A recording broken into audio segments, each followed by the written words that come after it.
Good morning, welcome to V3 news. లక్ష్యం సమాజ హితం. నేను ఎమిలియా. బులెటిన్ల ముందుగా హెడ్లైన్స్ చూద్దాం. తెలంగాణ వ్యాప్తంగా ప్రారంభమైన పాఠశాలలు, కోవిడ్ నిబంధనలు పాటిస్తూ స్కూళ్లకు విద్యార్థులు.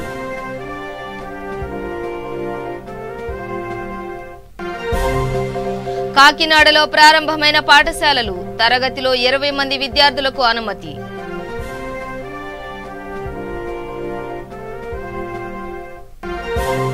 తెలంగాణలో సీఎం కేసీఆర్ పతనం మొదలైంది. ఎమ్మెల్సీ ఎన్నికల్లో గెలుపు మాదేనంటూ డీకే అరుణ ధీమా.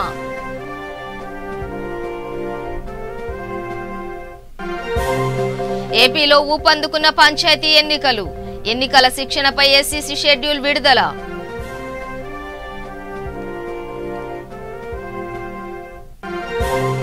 తూర్పుగోదావరి జిల్లా చొప్పెళ్ల జాతీయ రహదారిపై రోడ్డు ప్రమాదం, మొక్కలకు నీళ్లు పోస్తున్న వాహనాన్ని ఢీకొట్టిన బైక్, ఒకరు మృతి.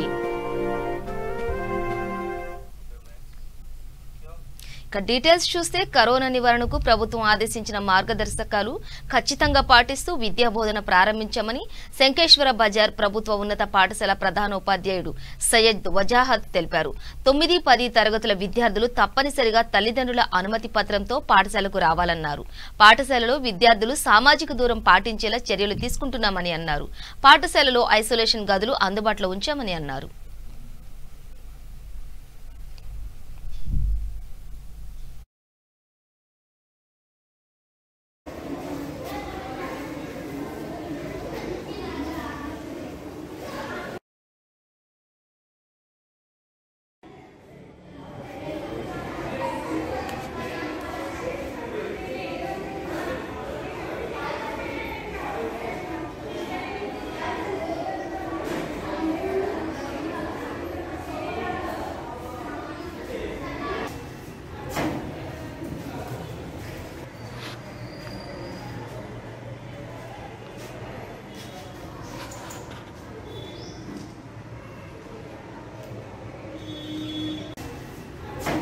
वजाहत इंचार्ज हेडमास्टर हूँ मैं, और गवर्नमेंट हाई स्कूल शंकेश्वर बाज़ार में 9th क्लास और 10th क्लास स्टार्ट कर दिए।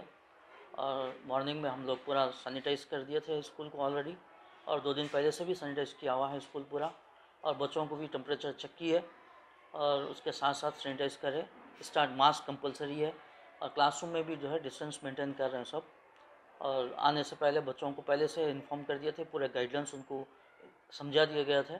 और उसके बाद में अभी भी अब जब बच्चे क्लासरूम में हैं तो वो लोग अपना डिस्टेंस मेंटेन करते हुए क्लासेस चल रहे हैं यहाँ पर। क्लास में हमारे पास 25 स्ट्रेंथ है आउट ऑफ 84, और 55 स्ट्रेंथ आई 10th क्लास में आउट ऑफ 87। ऑलमोस्ट 50% आए।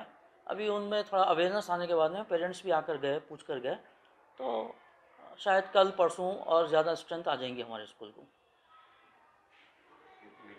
मिड डे मील्स के लिए भी अभी इंडेंट दी है, अभी वो लोग कल से शायद सर्व करेंगे मिड डे मील्स।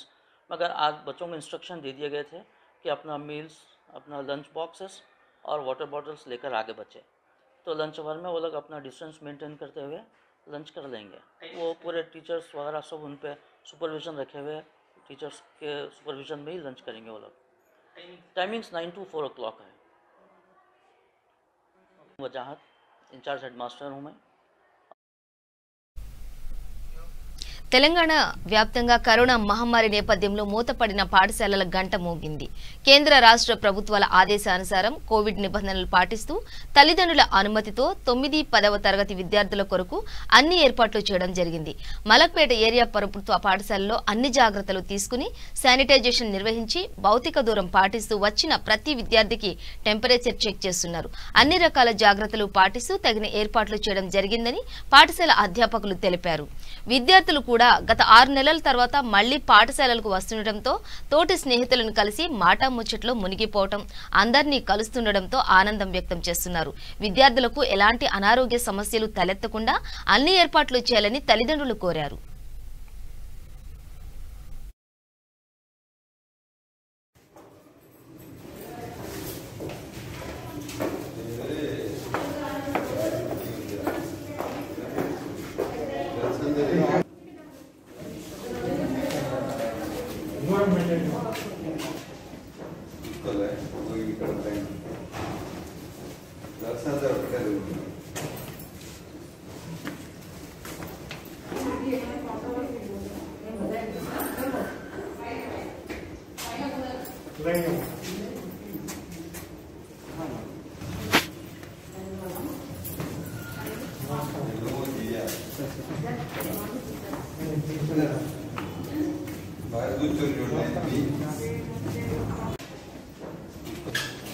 ఫస్ట్ వచ్చిన పిల్లలకి అవి దూరం పెట్టి స్టాండింగ్ లైన్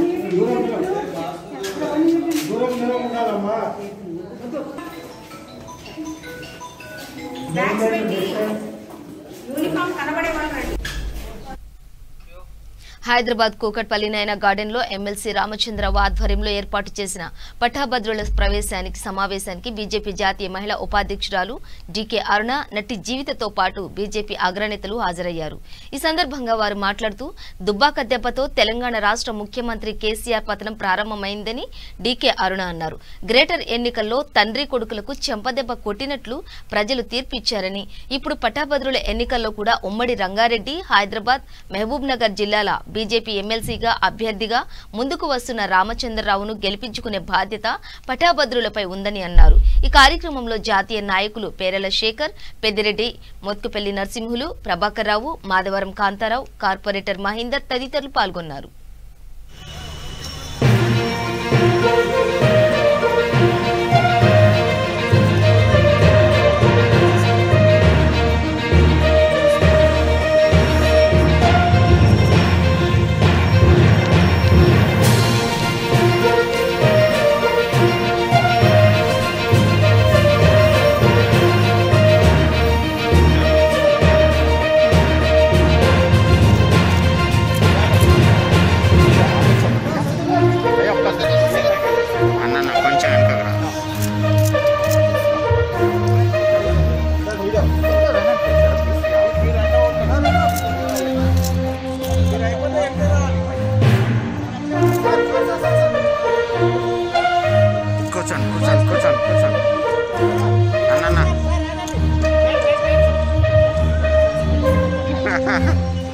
నరేంద్ర మోడీ గారికి మద్దతు పలకాలి, ఆయన చూపినటువంటి బాటలు నడపాలి, ఆయన నిలిపినటువంటి అభ్యర్థిని గెలపాలని చెప్పని తెలంగాణ ప్రజానికల్లో కూడా చైతన్యం రావటం వల్లనే దుబ్బాకలో టీఆర్ఎస్ కి దెబ్బ తగిలింది.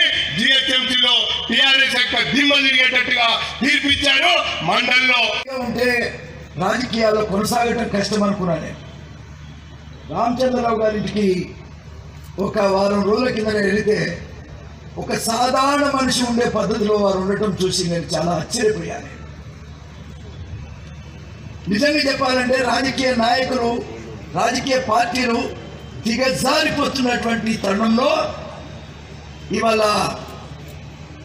నీతికి నిజాయితీగా బతకడం అనేటువంటిది నరేంద్ర మోడీ నాయకత్వంలో తెలంగాణ కూడా మేము బీజేపీ అధికారంలోకి రావాలని ప్రతి గ్రామంలో కూడా ప్రజలు, రైతులు, విద్యార్థులు, నిరుద్యోగులు అందరూ కూడా కోరుకున్నటువంటి నేపథ్యంలో మరి ఎన్నికల్లో రామచంద్రరావు గారిని శాసన మండలిలో వారు ప్రస్తావించినటువంటి ప్రభుత్వ వ్యతిరేక అంశాలు, ప్రభుత్వం ఏదైతే ప్రజా వ్యతిరేకమైనటువంటి అంశాలు తీసుకున్న ప్రతి అంశమైన కూడా వారు సభలో చర్చించినటువంటి విషయాన్ని ఈ సందర్భంగా నేను గుర్తు చేస్తా ఉన్నాను. విద్యార్థుల విషయమే కావచ్చు, నిరుద్యోగుల విషయమే కావచ్చు, ఉద్యోగుల విషయమే కావచ్చు, అదేవిధంగా మహిళల విషయమే కావచ్చు, రైతుల విషయమే కావచ్చు, ఎక్కడ ఏ అంశం వచ్చినా, ఏ సమస్య పైన మరి ఈరోజు శాసనమండలిలో చర్చించి మరి అందరికంటే కూడా మీకు ఉద్యోగాలు వచ్చేంత వరకు నిరుద్యోగ వృత్తిని అందజేస్తా 13 లక్షల మంది నిరుద్యోగులు ఉన్నారని చెప్పి మాట్లాడినటువంటి కేసీఆర్ నాడు మరి ఈరోజు 2 సంవత్సరాలైనా మరి ఇప్పటిదాకా నిరుద్యోగ వృత్తిని ఇవ్వనటువంటి విషయాన్ని ఓసారి అందరం మనం గుర్తుంచుకోవాలని చెప్పి సందర్భం తెలియజేస్తా ఉన్నా. ఎన్నికలంటేనే మాయ మాటలు చెప్పి మోసం చేసేటటువంటి కేసీఆర్కు గుణపాఠం చెప్పాల్సినటువంటి సమయం ఈరోజు నిరుద్యోగులకి, గ్రాడ్యుయేట్స్ అందరికీ కూడా అవకాశం వచ్చింది.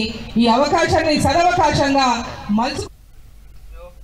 మాజీ ఎంపీ జితేందర్ రెడ్డి, విజయ రామారావులను యాదాద్రి జిల్లా పోలీసులు అదుపులోకి తీసుకున్నారు.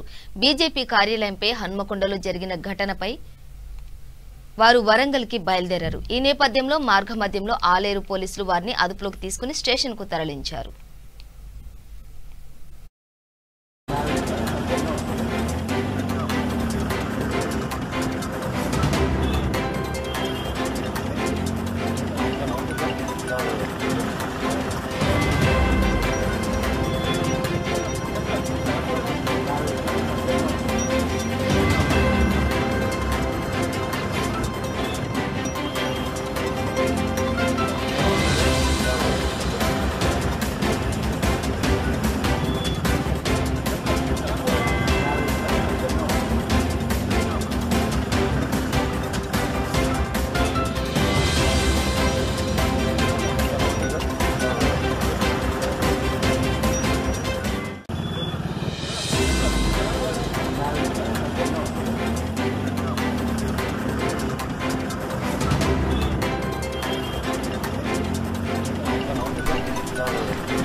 ఏపీ వ్యాప్తంగా ప్రాథమిక పాఠశాలలు తెరుచుకున్నాయి. విద్యార్థుల సంఖ్య, తరగతి గదుల ఆధారంగా 1 నుంచి 5 వరకు తరగతులు నిర్వహిస్తున్నారు అధికారులు. దీంట్లో భాగంగా తూర్పుగోదావరి జిల్లా కాకినాడలో పాఠశాలలు పునః ప్రారంభమయ్యాయి. తరగతి గదిలో 20 మంది విద్యార్థులకు మాత్రమే అనుమతిస్తున్నారు. కోవిడ్ నిబంధనలను పాటిస్తూ కావాల్సిన జాగ్రత్తలు తీసుకుంటూ క్లాసులను నిర్వహిస్తున్నారు. అలాగే తల్లిదండ్రుల లిఖితపూర్వక హామీతోనే విద్యార్థులను స్కూళ్లకు అనుమతిస్తున్నారు.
అంగన్వాడీ సెంటర్ ప్రారంభించడం జరిగింది.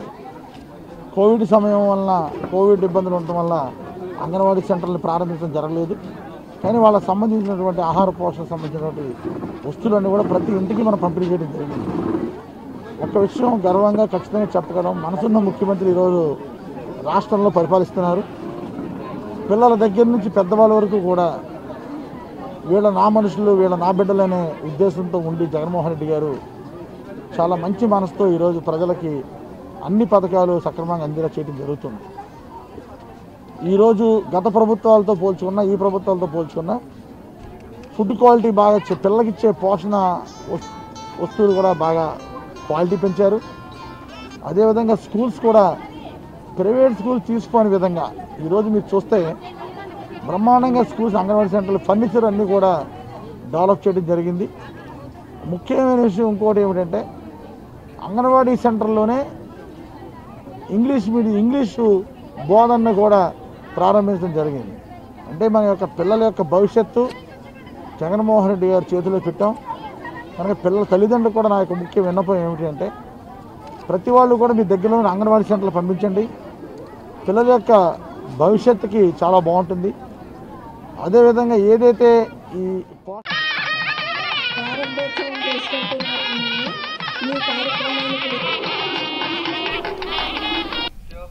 ఏపీలో పంచాయతీ ఎన్నికల నిర్వహణ ఊపందుకుంది. ఒకవైపు ఉద్యోగ సంఘాల మధ్య విభేదాలు, మరోవైపు ఎన్నికల విధులపై శిక్షణకు షెడ్యూల్ రావడంతో పంచాయతీ ఎన్నికలు ఊపందుకున్నాయి. ఉద్యోగులకు ఎన్నికల శిక్షణపై ఎస్సీసీ షెడ్యూల్ విడుదల చేసింది. ఈ క్రమంలో ఏపీ వ్యాప్తంగా జిల్లా అధికారులకు, సిబ్బందికి ప్రత్యేకంగా శిక్షణ తరగతులను నిర్వహిస్తున్నారు. దీంట్లో భాగంగా చిత్తూరు జిల్లాలో అధికారులు శిక్షణ తరగతులను నిర్వహిస్తున్నారు. మొదటి దశ శిక్షణ ఫిబ్రవరి 2న అధికారులకు, రెండవ దశ శిక్షణ ఇవ్వనున్నారు. పోలింగ్ సిబ్బందికి ఫిబ్రవరి 4న మొదటి దశ, ఫిబ్రవరి 6న రెండవ దశ శిక్షణ శిబిరం కొనసాగుతుంది. ఫిబ్రవరి 7న మండల పరిశీలకులకు శిక్షణ ఇవ్వనున్నారు. జిల్లా పంచాయతీ అధికారులు, డివిజన్ పంచాయతీ అధికారుల పర్యవేక్షణలో ఈ శిక్షణ ఇవ్వనున్నారు.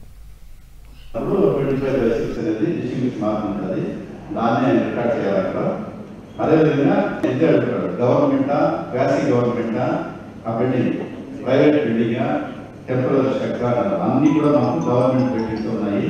గవర్నమెంట్ బిల్డింగ్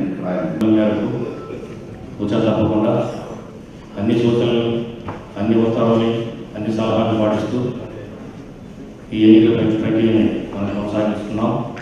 ఈరోజు ముఖ్యంగా స్టేజ్ 2 ఎలక్షన్ ఆఫీసర్ మీరు ఒక రిటర్నింగ్ ఆఫీసర్ పవర్స్ మీకున్నాయి. సార్ మీకు చెప్తారు. ముఖ్యంగా ప్రజాస్వామ్యంలో గ్రామ పంచాయతీ ఎన్నికలు ముఖ్యమైన ఘట్టం కాబట్టి ఈ ప్రజాస్వామ్య ప్రక్రియలో మీకు విశేషమైన అధికారాన్ని కలెక్టర్ గారు మీకు ఇప్పుడు ఎంగేజ్ చేస్తున్నారు. మీరు నిజంగా ప్రజాస్వామ్యకు ప్రాణ ప్రతిష్ఠ చేసే ముఖ్యమైన వ్యక్తులు మీరు. ఆ ప్రాణప్రతిష్ఠ కార్యక్రమం ఎంత నిష్ఠతో చేస్తున్నామో, ఎంత నిష్ఠతో మనం టెంపుల్లో ప్రాణప్రతిష్ఠ కార్యక్రమం చేస్తున్నామో ఆ విధంగా అంత నిష్ఠతో, నిష్పక్షపాతంగా ఏ భక్తులు వచ్చినా మొక్కునే అవకాశం దేవాలయం ఉంది కాబట్టి అందరికీ సమాన అవకాశం కల్పించిన భాగంగా ఈ ప్రజాసంపైన ఇమీడియట్గా కాంటాక్ట్ చేయండి. మళ్ళీ తదనంతరం కూడా మా నెంబర్లో పెట్టుకోండి. మాకు తెలిసి మీకు చెప్తాం, తెలియకపోతే కనుక్కొని చెప్తాం. ఆ విధంగా తెలుసుకొని తప్పులు లేకుండా అన్ని సజావుగా చేయడానికి మేము సహాయపడండి. ఏదో ఒకటి చేస్తాము, మాకు తెలియదు, ఇదే తెలిసిందే మాకు. మొదటి దశ, రెండో దశ, మూడో దశ, నాలుగో దశ. ఈ 4 దశల్లో కూడా మనం విజయవంతంగా కలెక్షన్ పూర్తి చేయాల్సిన అవసరం ఉంది. దానిలో భాగంగా మొదటి దశలో చిత్తూరు రోడ్డు డివిజన్, రెండో దశలో మదనపల్లిలో పార్ట్, మూడో దశలో కూడా మదనపల్లి పార్ట్, 4 దశలో తిరుపతి ఎలక్షన్స్ జరుగుతాయి. ఈ ఎలక్షన్ నిర్వహించాలంటే దీనిలో గ్రామ స్థాయిలో, మండల స్థాయిలో అధికారుల పాత్ర కీలకంగా ఉంటుంది. దానిలో భాగంగానే మీ అందరూ కూడా ఇవాళ ట్రైనింగ్కి పిలవడం జరిగింది. ఈ ట్రైనింగ్కి ఇచ్చేసిన వాళ్ళు కూడా ఫస్ట్లోనే ఉన్నవి. దయచేసి ఎవరు కూడా ఎగ్జామ్షన్స్ కోరవద్దు ఏ పరిస్థితిలో కూడా.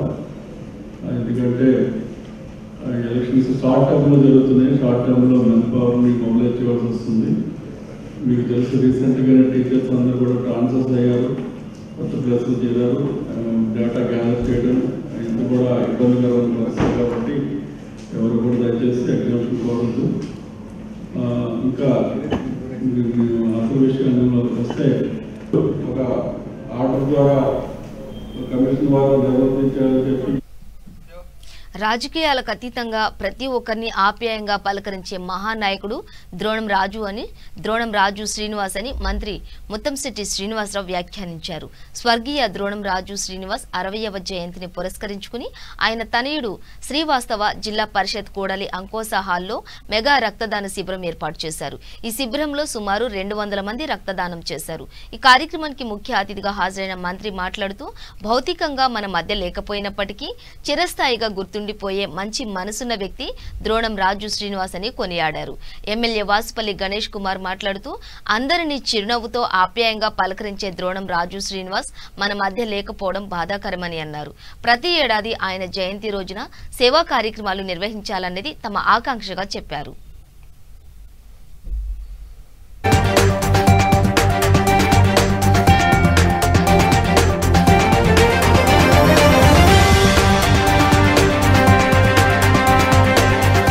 పుట్టినరోజుకి సేవా కార్యక్రమాలు, ఎందుకంటే ఆయనకి ఆర్భాటాలు హంగులు అంటే నచ్చవు.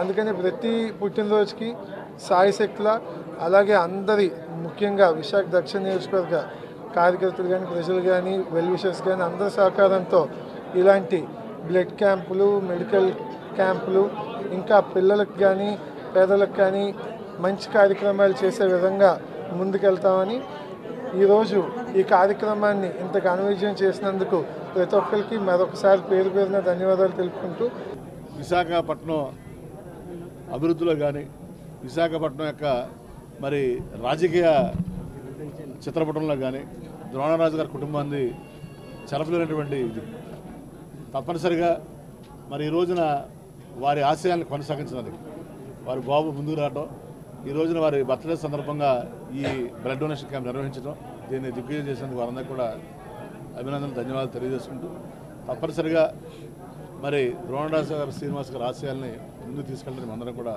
కృషి చేస్తామని తెలియజేసుకుంటూ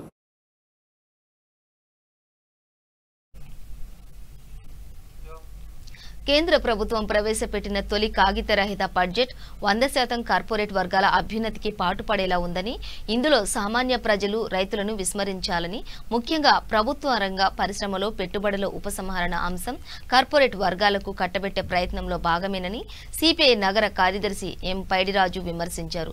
కేంద్ర బడ్జెట్ను నిరసిస్తూ సిపిఐ ఆర్టీసీ కాంప్లెక్స్ గురజాడ విగ్రహం వద్ద ఆందోళన చేపట్టింది. ఈ సందర్భంగా పైడిరాజు మాట్లాడుతూ ఆంధ్రప్రదేశ్ రాష్ట్రం పట్ల కేంద్రం సవతి తల్లి ప్రేమ కనబరుస్తూ మొండి చేయి చూపారని ఆవేదన వ్యక్తం చేశారు. విశాఖ కేంద్రంగా దక్షిణ కోస్తా రైల్వే జోన్ ప్రకటించిన కేంద్రం విధులు కేటాయించకపోవడంతో అర్థమేంటని, వెంటనే ఏ తేదీ నుండి విధులు నిర్వహిస్తారో ప్రకటించాలని డిమాండ్ చేశారు. ఈ నిరసన కార్యక్రమంలో సిపిఐ జిల్లా కార్యవర్గ సభ్యురాలు విమల, సిపిఐ నగర సహాయ కార్యదర్శి ఎస్కే రెహమాన్, కార్యవర్గ సభ్యులు MD Begum, P Chandrasekhar, G Vamanamurthy, G Rambabu, నాయకులు M Manmadharao, K Lakshmanarao, A Devudamma, G కాసులరెడ్డి, ఎన్ అప్పన్న తదితరులతో పాటు పార్టీ శ్రేణులు అధిక సంఖ్యలో పాల్గొన్నారు. ప్రకటిస్తున్నట్లు ఏమాత్రం ప్రకటన చేయలేదు.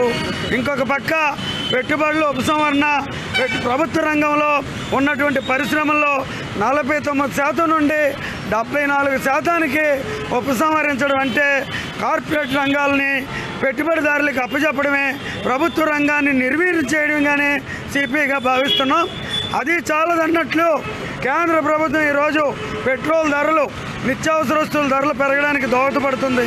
ఇంకొక పక్క ఏమాత్రం ఉపయోగం లేనటువంటి ధరలన్నీ తగ్గించి సామాన్యులు వాడుకున్నటువంటివన్నీ పెంచి ఇది నడ్డి విరిచేటట్టు చేస్తున్నారు. ఇది అత్యంత హేయమైన చర్య. ఇది మన భారతదేశాన్ని కార్పొరేట్లకి, పెత్తందారులకి, పారిశ్రామికవేత్తలకి, అదానీలకి, అంబానీలకి కట్టబెట్టినట్లుగా ఉంది. సామాన్యులకి ఉరట కలిగించేది ఏమీ లేదు. 2019 పార్లమెంట్ ఎన్నికలకి రోజు పార్లమెంట్లో ప్రవేశపెట్టిన బడ్జెట్ అనేది చాలా దుర్మార్గంగా ఉంది. ఎందుకంటే ఈరోజు పేదవాడు వాడే వస్తువులు ఏవైతే ఉన్నాయో వస్తువుల మీద ఇప్పటికే ధరలు విపరీతం పెరుగుతున్నా కూడా దాని మీద ఎటువంటి రాయితీలు అనేది కల్పించలేదు. రెండో పక్క ఈరోజు పెట్రోలు, డీజిల్ ఏదైతే ఉన్నాయో పెట్రోలు, డీజిల్ మీద సెస్సార్జీ కింద డీజిల్ మీద 4 రూపాయలు, పెట్రోల్ మీద 2.5 అనేది వేశారు. కోవిడ్తో ప్రజలంతా కూడా సొంత వాహనాలు ఉపయోగిస్తుంటే ఇప్పటికే మరి పెట్రోలు, డీజిల్ విపరీతంగా పెరిగిపోతుంటే మళ్ళీ ఇంత పెద్ద ఎత్తున భారీగా పెంచడం దుర్మార్గమైన చర్య ఉంది తప్ప కానీ సామాన్య మధ్యతరగతి కుటుంబీకులు ఎవరైతే ఉన్నారో వాళ్ళకి సంబంధించి ఎటువంటి రాయితీలు కూడా ఈ బడ్జెట్లో లేవు. దీనివల్ల చాలా ఇబ్బంది అయిన పరిస్థితి అనేది ఉంది. రవాణాకు సంబంధించి, ఫిట్నెస్ సంబంధించి 15 సంవత్సరాలు ఏదైతే వాణిజ్య వాహనాలు ఉన్నాయో వాహనాలన్నీ కూడా ఖండం చేసేయాలని చెప్తున్నారు. రెండోది ఏదైతే సొంతంగా వాడుకున్న వాహనాలన్నీ కూడా 20 సంవత్సరాల తర్వాత రోడ్డు మీద తిప్పకూడదనేది ఒక ఇది కూడా తీసుకొచ్చారు. మరి ఇటువంటి మోటార్ రంగాన్ని కూడా నాశనం చేసే విధంగా ఈ బడ్జెట్ అనేది ఉంది. కాబట్టి ఈ బడ్జెట్లో ప్రజలకు సంబంధించి అనుకూలమైన బడ్జెట్ లేదు కాబట్టి దీన్ని సిపిఐగా వ్యతిరేకిస్తున్నాం. ఇప్పటికైనా ప్రభుత్వం అనేది మరి తొందరగా ఏదైతే సామాన్య మధ్యతరగతి కుటుంబీకులు ఉన్నారో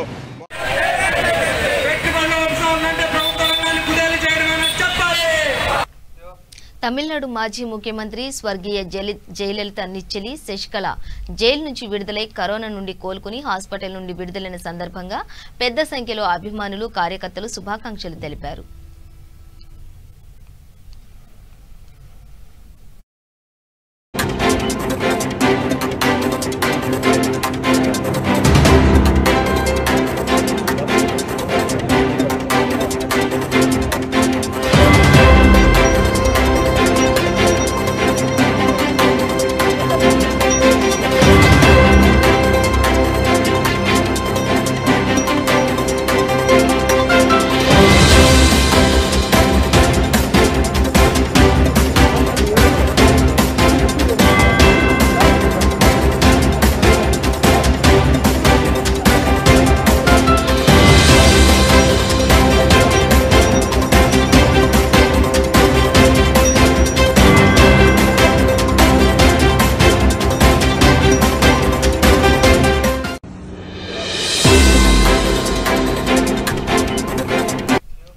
తూర్పుగోదావరి జిల్లా కొత్తపేట నియోజకవర్గం ఆలమూరు మండలం చొప్పేల జాతీయ రహదారిపై ఘోర రోడ్డు ప్రమాదం జరిగింది. రాజమహేంద్రవరం నుండి రావులపాలెం వెళ్లే రూట్లో జాతీయ రహదారికి సంబంధించిన వాహనం మొక్కలకు నీళ్లు పోస్తుండగా అదే మార్గంలో ద్విచక్ర వాహనంపై వెళ్తున్న 2 యువకులు బలంగా వాహనాన్ని ఢీకొట్టారు. దీంతో బైక్ పై ఉన్న 2లో ఒకరు అక్కడికక్కడే మృతి చెందగా మరొకరికి తీవ్ర గాయాలయ్యాయి. విషయం తెలుసుకున్న ఆలమూరు ఎస్ఐ ఎస్ శివప్రసాద్ హుటాహుటిన సంఘటన స్థలానికి చేరుకుని తీవ్ర గాయాలైన క్షతగాత్రుణ్ణి హైవే అంబులెన్స్ రాజమహేంద్రవరం తరలించారు. కాగా ఈ 2 యువకుల వివరాలు తెలియాల్సి ఉంది. ఈ 2 యువకులు కొత్తపేట గ్రామానికి చెందినవారుగా పలువురు అనుమానం వ్యక్తం చేస్తున్నారు.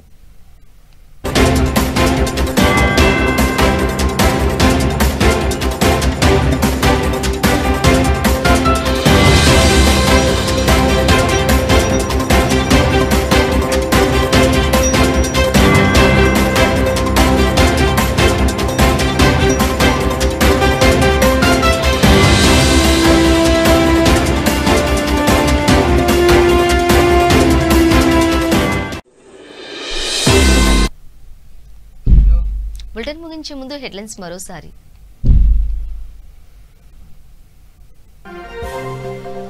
తెలంగాణ వ్యాప్తంగా ప్రారంభమైన పాఠశాలలు, కోవిడ్ నిబంధనలు పాటిస్తూ స్కూళ్లకు విద్యార్థులు.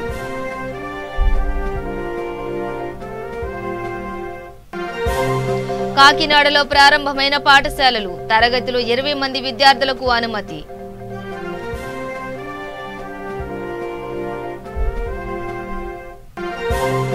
తెలంగాణలో సీఎం కేసీఆర్ పతనం మొదలైంది. ఎమ్మెల్సీ ఎన్నికల్లో గెలుపు మాదేనంటూ డీకే అరుణ ధీమా.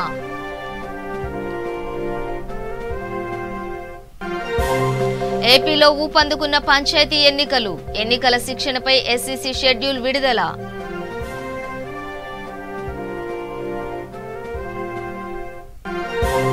తూర్పు గోదావరి జిల్లా చొప్పేల జాతీయ రహదారిపై రోడ్డు ప్రమాదం.